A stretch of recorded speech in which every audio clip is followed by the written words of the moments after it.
Have you ever felt like the more you work, the more you do things, the more overwhelmed you feel, the harder things become for you? If any of this is true for you, then in this video, I'm going to share with you why that is and what you can do about it so that you create what you are meant to create and do so from a place of ease rather than from a place of frustration, conflict, and ultimately overwhelmment, which won't give you the results that you desire. The results that you desire, what you are meant to create, isn't going to be the best that it can be if it's coming from a sense of overwhelmment.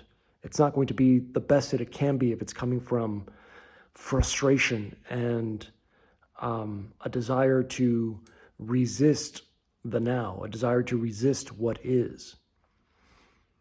All of the best works come from a deep, deep sense of being. They come from a deep place within us. And whatever we create that's coming from frustration, from anger, from shame, from fear, is ultimately tainted by this notion of time. It's ultimately tainted by a subtle agitation, a subtle sense of lack, an image we have in our minds about how the future is going to be if we don't do X, Y, and Z, or if we don't accomplish X, Y, and Z. That those things could be at the heart of the agitation. It could be like we won't get the approval we desire, we won't get the love that we desire, and what that would then mean is, for some of us, a sense of abandonment. So our creations are coming fundamentally from a sense of not wanting to be abandoned and therefore wanting approval so that we're not abandoned. So it's a control drama that we developed in childhood that we're now, in our adult life, we're still perpetuating. We're still operating under that pattern, that guise, that little scared little boy or girl inside that thinks they're going to die if they don't accomplish X, Y, and Z. And so then we wonder why is it that we have a mental health crisis in somewhere like academia, for instance? Why is it that the publication system in academia is tainted, profoundly contaminated with false and incorrect conclusions, studies? Millions upon millions of taxpayer dollars are going into funding, at best, incomplete studies, at worst, outright fraudulent studies. And it's all coming from the fact that what we're creating is coming from our wounding. So I learned this firsthand when I was in academia myself, when I began to I was just burnt out fundamentally. I noticed how difficult I was making my life, because the more failure I encountered in my projects, the more my pattern was wanting to create and to get involved with more projects so as to not have to think about the the failed experiments that I couldn't solve. So I began taking on more and more projects, and my life became all doing. From the moment I woke up to the moment I went to bed, the only thing I did was do. Non-stop movement, non-stop experimentation, and it was kind of mindless experimentation, really. I was doing everything and anything but the hard work of actually thinking, the hard work of, I don't want to call it hard work actually, but the important work of not working. I was so busy filling my mind with the opinions of others, from the papers I was reading, from the people I was talking to, from the meetings I was going to, from the podcasts I was listening to, and I wasn't tuning in and listening to my own intuition, to my own being, to the now that expresses itself through each and every one of us. And that was a profound lesson I learned toward the end of my PhD. I learned the value of non-doing.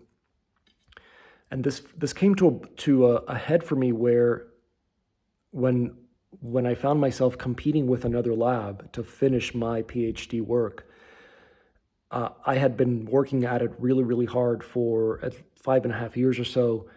And it wasn't until the last few months that I got everything to work out. And the reason that happened was because I let go of my need. I let go of the desire for things to work out a certain way for me. And in that letting go, it was as if a part of me, a pattern inside me died. The part of me that had to be successful died. And I began to allow and to work with the reality of the situation rather than work against it, rather than let my fear and anxiety and sense of shame take the helm, take the driver's seat. I surrendered my desire to have things work out the way that I thought they needed to work out. And in that surrendering, things worked out. I began to, rather than do more, I began to actually do less. And this came about through me cultivating a meditation practice. And in that meditation practice, I was blown away by the insights that came just by being, just by sitting with myself and not attempting to escape myself from this sense of inner lack that I had been feeling for decades upon decades up until that point. So I invite you to consider what that would look like for you. I invite you to consider what that looks like for you. What does non-doing look like for you? Where could that benefit you in your life? And would you be willing to simply be more with yourself? And I'm not necessarily talking about a formal meditation practice where you have a mantra, where you control your attention on your breath. More so, simply sit with yourself and be the witnessing consciousness, the witnessing presence, and witness the insanity of your mind for a moment. Just 10 minutes a day would make a radical difference. Just witness how you play games with yourself. Witness what your mind, witness the insane orchestra of your mind. Witness what it attempts to get you to do. Witness the inability to be with yourself. Witness your impulse, the impulse to distract yourself, to avoid boredom. Because in that boredom, or rather through that boredom, that is where the juicy insights will come for you. That is where your best work will come through from you or through you. I'm getting distracted because there's a water pipe here going off. But I invite you to do that. I invite you to, or rather not do that. I invite you to be with yourself. I invite you to simply rest as the witnessing presence, the witnessing consciousness, and notice that you are not your thinking, you are not your thoughts, you are not the uncomfortable feelings arising in the body. Witness, see if you can witness your own thoughts. It's like you birth them.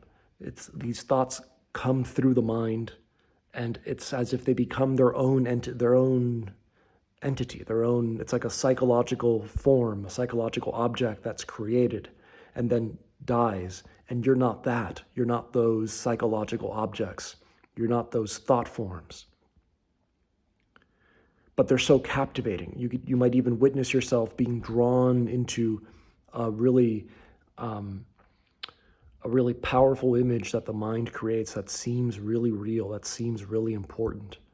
See if you can notice that too. See if you can notice your sense of being captured and compelled to believe the story that is being spun alongside the vibrations that it comes with, the fear that it comes with, the anxiety that it comes with.